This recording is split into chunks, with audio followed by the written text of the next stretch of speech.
Jy sal nooit God verstaan nie. Die oomblik wanneer jy God verstaan, is jy nie meer besig met die Here nie. Want God is so groot. Hoe kan jy hom verstaan? Maar jy kan hom ken.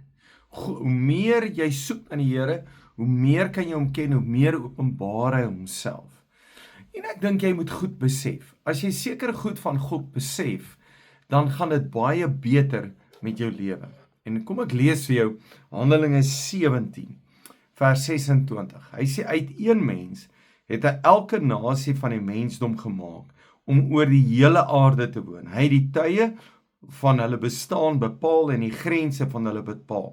Dan vers 27, Handelinge 17:27. God se doel, the purpose, God se doel met die nasies was om hom te soek. Al sou hulle ook moes rondtas om hom te vind. Nie dat hy ver van enige een van ons af is nie. En baie mense vra, wat is die doel van die lewe? Jong mense vra maar, wat is die doel van my lewe? Ek weet nie wat om te doen nie. Ek weet nie wat die doel van my lewe is nie.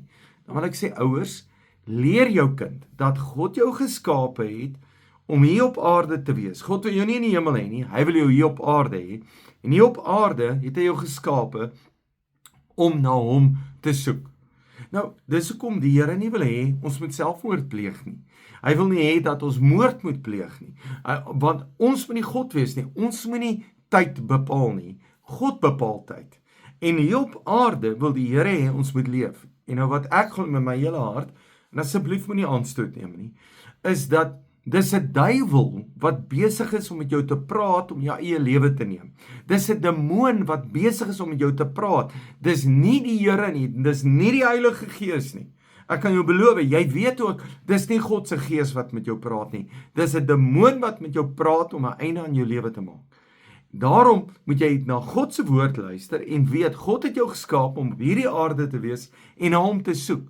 Nou die lekkerste ding in die lewe is om die stem van die Here te ken, die stem van die Here te hoor, te doen wat God sê en in die kol te wees. Maar dit beteken, ek moet na die Here soek.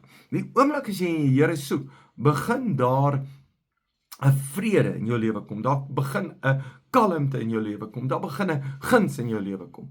Nou ek wil jou aanmoedig om die Here te soek. So weet, God het jou geskape op hierdie aarde, hy wil jou op hierdie aarde hê. Dis nie per toevallig nie. Maak nie saak hoe jy in hierdie lewe gekom het nie. Maak nie saak of jy jou pa en ma geken het nie. Maak nie saak of jy verkeerde kant van die treinspoor groot geword het nie. Maak nie saak hoe jy hier is nie. Wat saak maak is, God het besluit, hy wil jou op hierdie aarde hê. En hoe vinniger jy na God soek, hoe vinniger jy God vind, hoe beter gaan dit met jou gaan.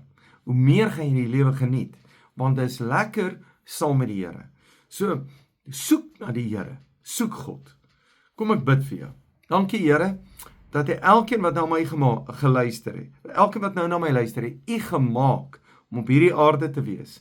En ek bid dat hulle na u sal soek, en ek weet, as hulle soek, sal hulle u vind. Dankie vir u liefde, in u naam, amen.